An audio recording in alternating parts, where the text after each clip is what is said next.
procedures that I had gone through as an athlete, and was the process of training the body that way, and thinking about how the body requires resistance in order for the body to grow.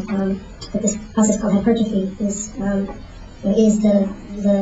enlargement of muscle tissue based on due to an external resistance placed upon it, self-imposed resistance in the case of the athlete, taking on the weight and tearing the muscle down as a way of making that muscle larger, stronger.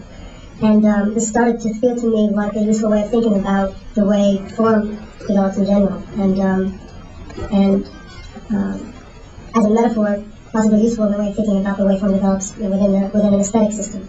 And so the first drawing restraint pieces were really a meditation on this idea of self-imposing a resistance upon my act of drawing. So very literally a drawing restraint.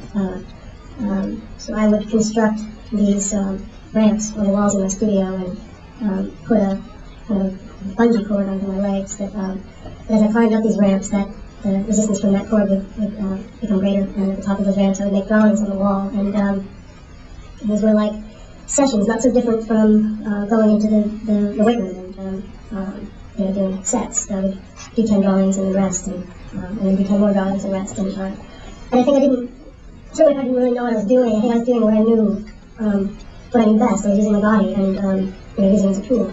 And I think having been in that conversation with my body as long as I had, I think that I took for granted that I had to go through this somewhat disruptive act in terms of tearing the body down in order for it to grow.